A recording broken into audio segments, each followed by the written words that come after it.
It's race day and Ferrari on pole position in the form of Carlos Sainz. Let's come on to Max, 10 in a row. That is what he's going for right now. That would be the best in the history of Formula One. That's got to be in the back of his mind. It's got to be in the front of his mind, hasn't it? Thought about the 10? Oh, I just want to try and win the race. I mean, I'm not really thinking about the number. Of course, it would be nice to have, but it also needs to be possible. At the end of the day, we are fighting for a championship. You know, that's what we need to bring home. It's not about getting 10 in a row. That, I'm afraid, is Yuki Tsunoda, who has had one did not start in his career here at Monza. And this very much looks like another, the Alpha Tauri pulling over to the side. Failure, HG failure. Let's have a listen here. Smoke coming in the cockpit. And a failure shut off the engine and just rolled to a standstill. Yuki Tsunoda, as I said, his second DNS in 3 appearances here in Monza. Okay, Max, we're expecting the race start to be aborted, so expecting you to switch your engine off and be a 5-minute delay. And after a 23-minute delay, we are ready to go here at Monza for the Italian Grand Prix. It's lights out, and away we go. It's 290 metres down to turn 1. Carlos Sainz comes over to cut off Max Verstappen. Charles Leclerc slots into 3rd place. Sainz is leading them into that first corner then. From Verstappen, then comes Leclerc. Then George Russell on the inside of Charles Leclerc. They're all safely through as Carlos Sainz gets out of the chicane and into the lead. Max Verstappen is closer to Carlos Sainz going into the parabolica than he was on that previous lap. He was only about 12 metres behind Carlos Sainz.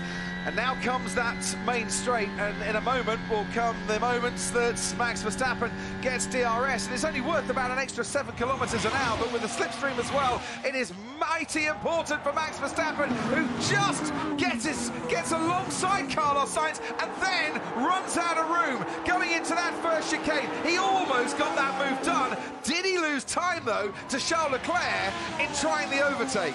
Verstappen's closer here. By about 1/10 of a second than he was on the previous lap. Down the main straight we go once again. Carlos Sainz leads the Italian Grand Prix. Verstappen's coming at him. Carlos Sainz is looking to his right. Verstappen thinks about a move down the inside, and then Carlos Sainz locks up.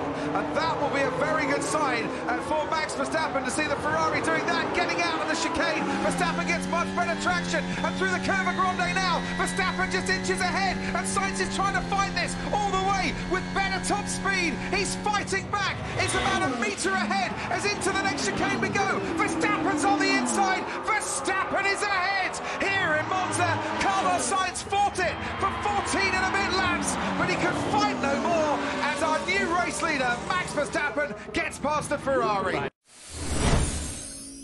And here is battle resumed as George Russell will now see Sergio Perez trying to dive down the inside, and Sergio Perez does dive down the inside on George Russell and get that move done. That takes him up into 4th place. Look at this, how close Perez is now, and look at that too. Leclerc doesn't have DRS. And that is costing Charles Leclerc, and Sergio Perez can sense it, but I think later braking from Charles Leclerc manages to keep hold of that 3rd place.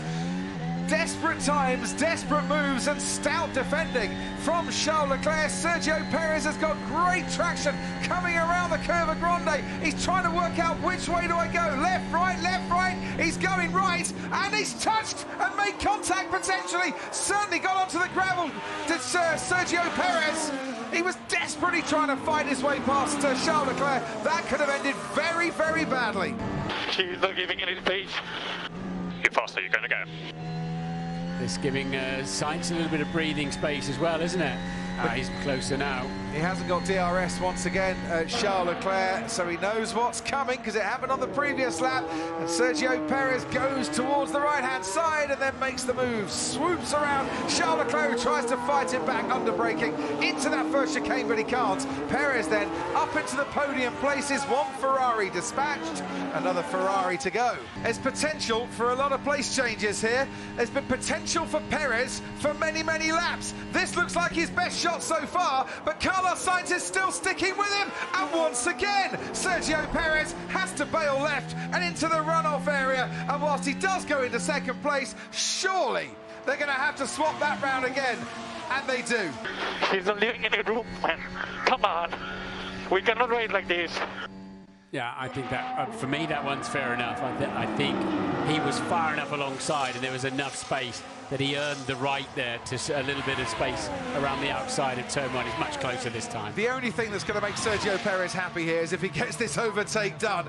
And they're trying to break the toe, Carlos Sainz, but they're now wheel to wheel, and Perez looks like he's ahead, and Perez has got his man as Carlos Sainz locks up. Sergio Perez finally makes the move stick, finally goes through the first chicane the right way, and finally gets second place. Let's see how they go.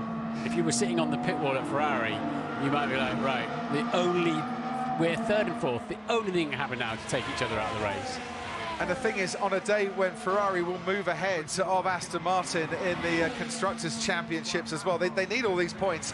But there's DRS for Charles Leclerc, and there's a potential podium for him in his home race, or his team's home race. But Carlos Sainz, later on the braking, once more, stays ahead of his teammate. Final lap, Logan Sargent's just been given a 5-second time penalty for causing a collision. That was with Valtteri Bottas. Lewis Hamilton is 4.8 seconds ahead of Alex Albon. Up on the screen now on this current lap, 5.8 clear. So he's now in a true 6th place. Oh, and Charles Leclerc locks up, goes straight on into the runoff area at that first chicane. Carlos Sainz retakes that 3rd place. That could have been awful for Ferrari. There is your race leader, the man that has been undefeated in either Grand Prix racing or sprint racing since April the 30th. It is going to be another win for Max Verstappen. For the first time in F1 history, it's 10 wins in succession. A perfect 10 out of 10 for Max Verstappen as he wins the Italian Grand Prix. It's a 1-2 finish for Red Bull. It is a fight all the way to the line for Ferrari. And Carlos Sainz comes home by a 1/10 of a second to beat his teammate Charles Leclerc. Max, that is mighty. 10 races in a row, you're on your own, mate, now. That's history. Unbelievable, unbelievable. Well done. Yeah, that's that's a nice stat. Yeah, you can be proud of that one. Yep. Stroll in the parks, I might say, Max. Mate, that's remarkable.